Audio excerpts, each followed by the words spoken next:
Welcome. I want to thank all of you for tuning in. Thank you, Sister Carolyn, for those wonderful introductory remarks. I'm Brother Malcolm, the Power of the Divine author. I'm here to share some insights with you today on the greater power of God being within you. This broadcast is designed this message, I should say, is designed for those who feel powerless.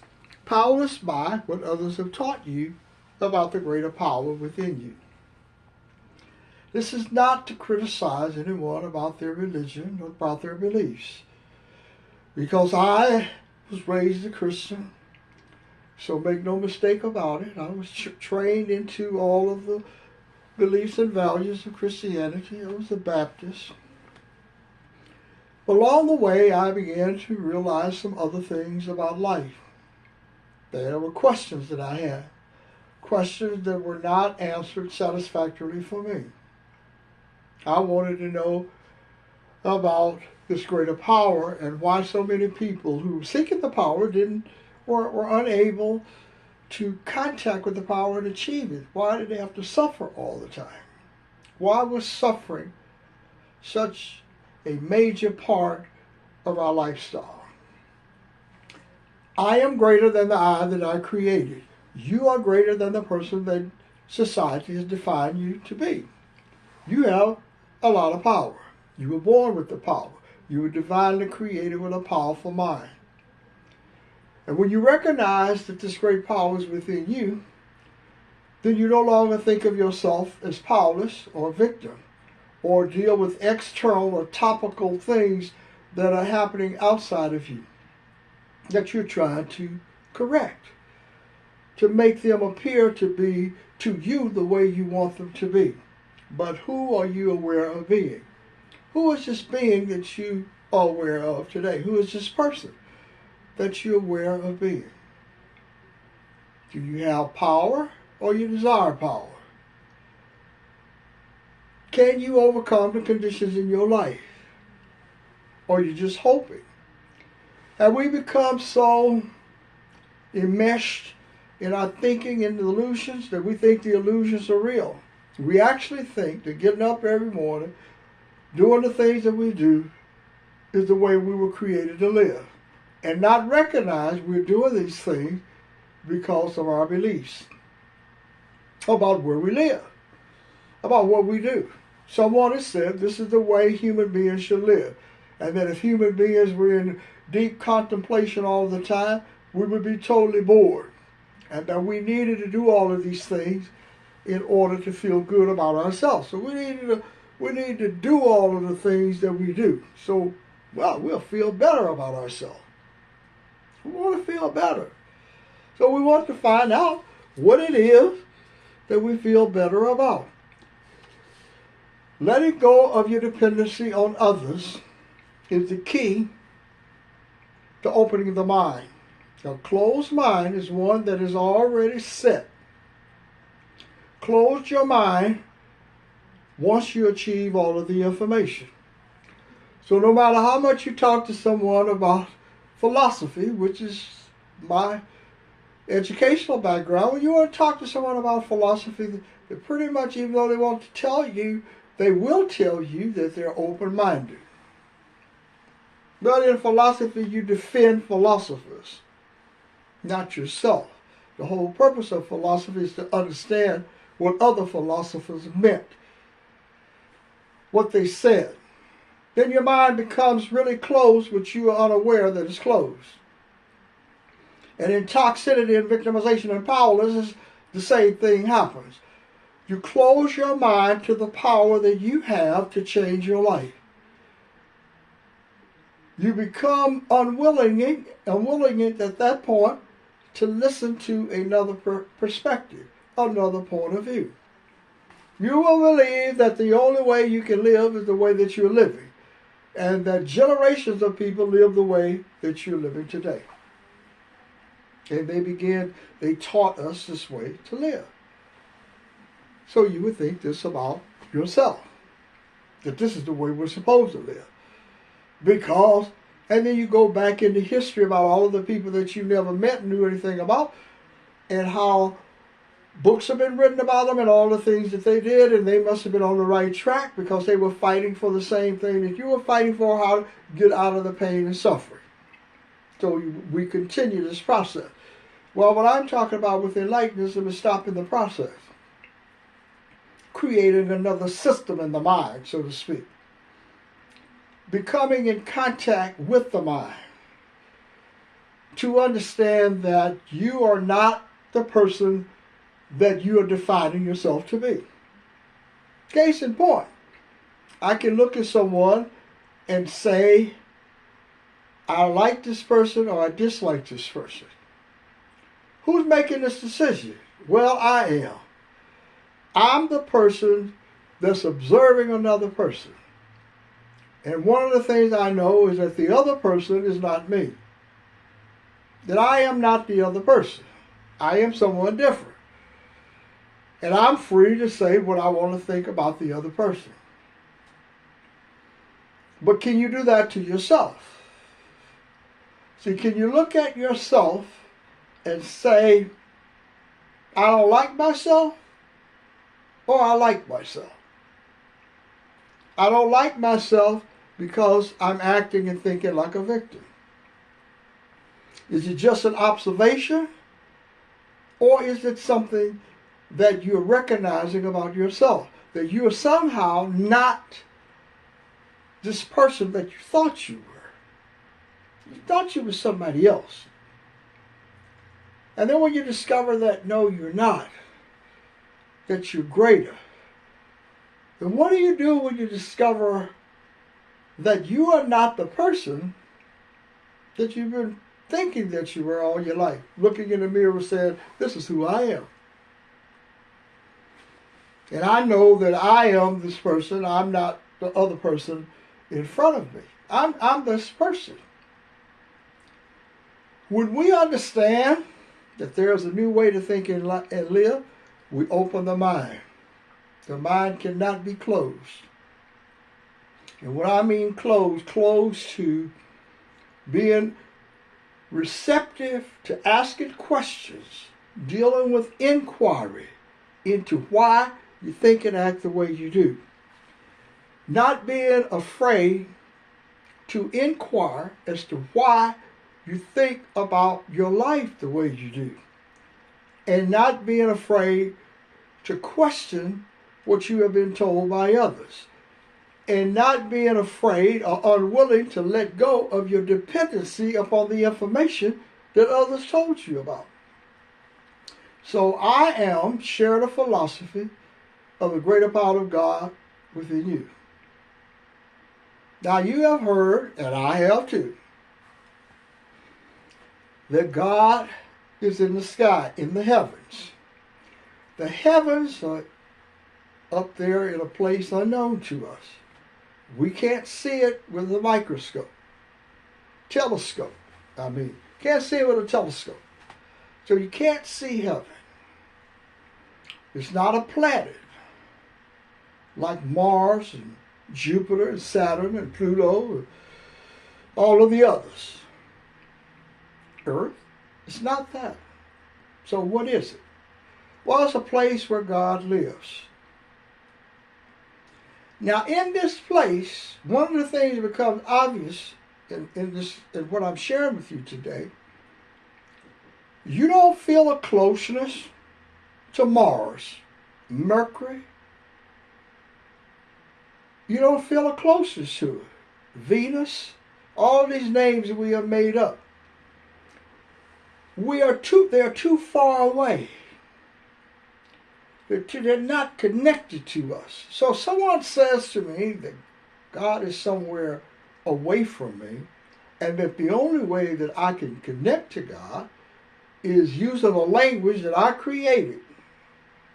I created the language. I, being the human being, created these different languages: English, Spanish, French, German, all of those things. Russian, Swahili.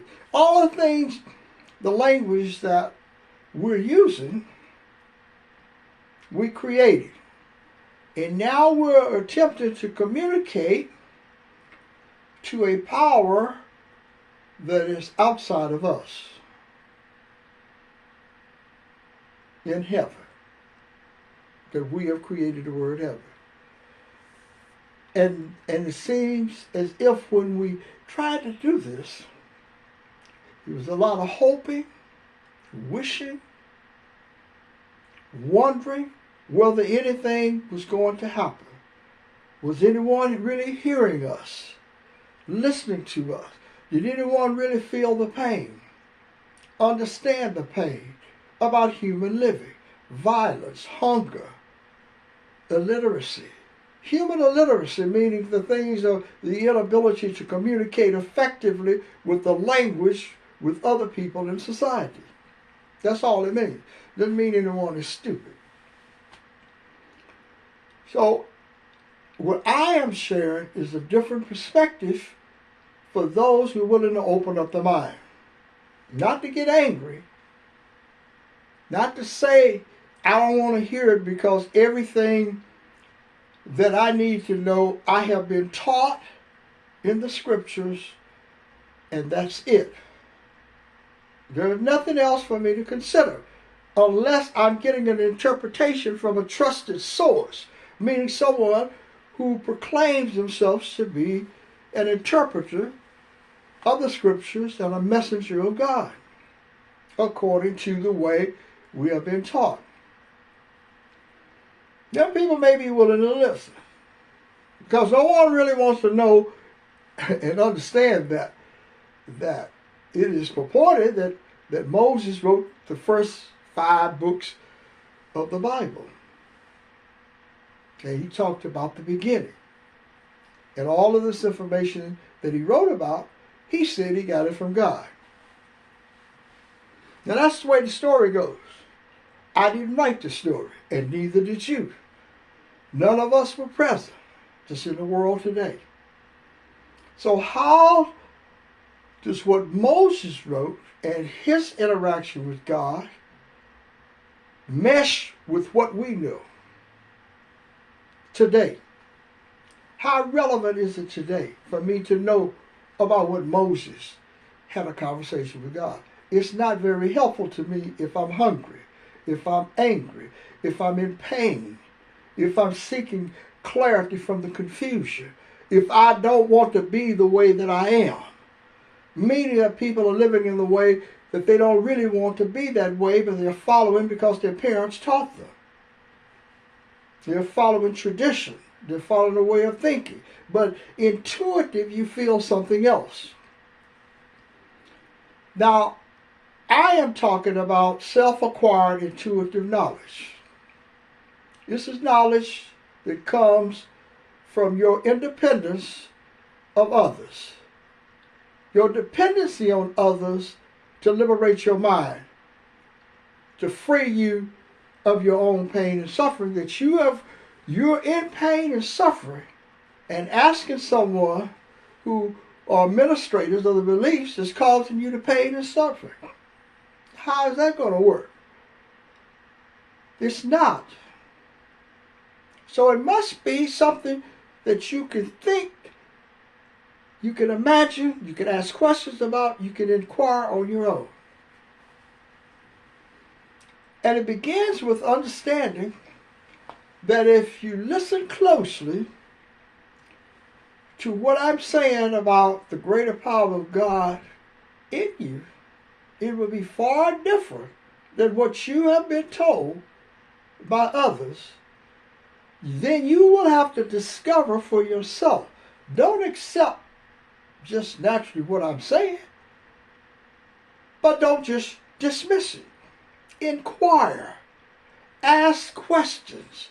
Use your own power of imagination and self-acquired knowledge to discover something for yourself. Case in point. When I talked about the heavens, the way it had been described, it's up in the sky somewhere among the planets or in the vast universe. What is the first thing that becomes a barrier? Distance. There is a distance between you and the power you're trying to communicate with. And then you have time and distance to reach this with words. So when I say the greater power of God is within you, there's no distance. See, it's already here. It's already in you. It is who you are without all of the definitions. It is the consciousness of truth that's really on the journey. It is the power that is free of all of the labels, colorless, faceless, and formless. You can't see it. And that's the power that you feel sometimes telling you, you're really powerful. You really are powerful. And you can have those moments of gratification and compassion toward yourself. You say, wow, I like myself. You're really powerful. See, consciousness is without time or space. When you understand that consciousness removes the distance, there is no distance. There is no separation between you and the greater power of God in you, except your unwillingness to discover it for yourself. As long as you believe something is outside of you, you're never going to get to it. You don't have the modes of connection to change the distance between you and the greater power. I know people say God is everywhere.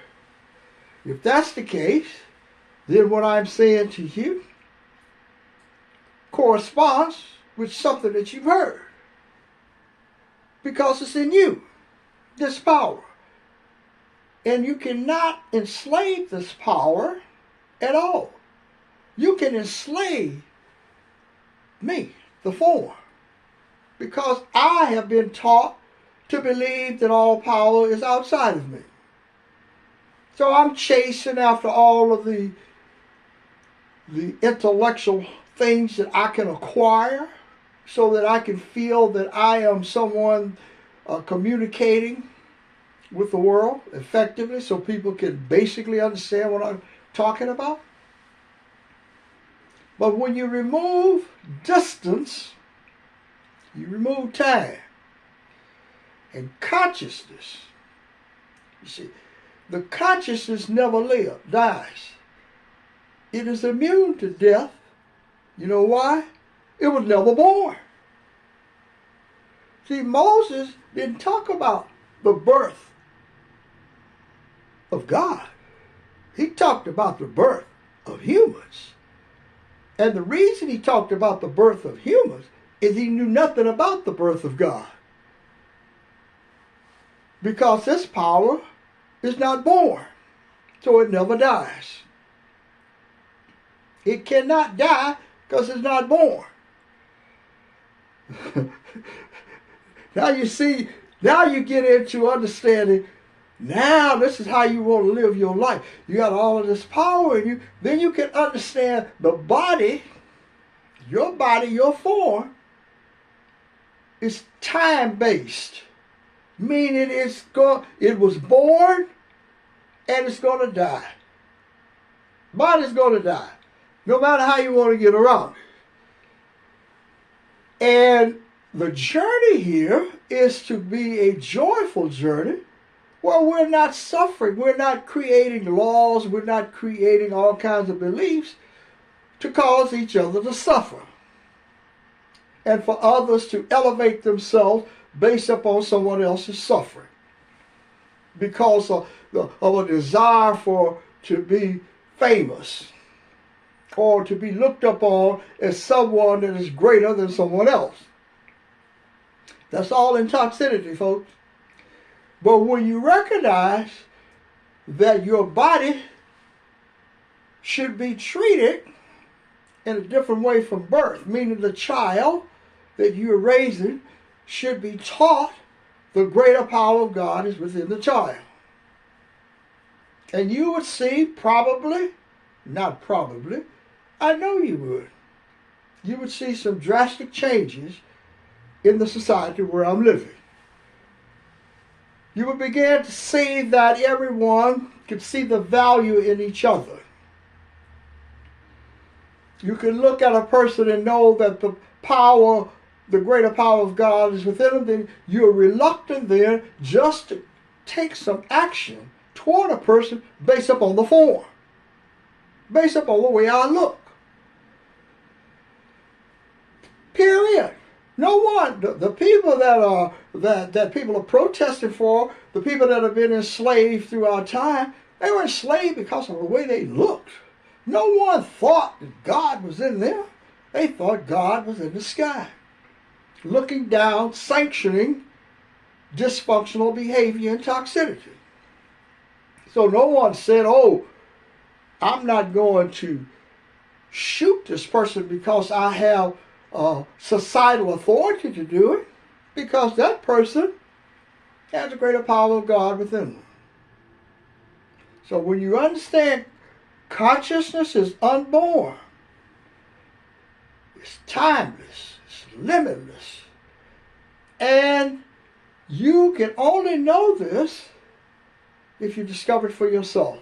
So you've heard people talk about that when they die, the spirit goes to heaven. You've heard this, right?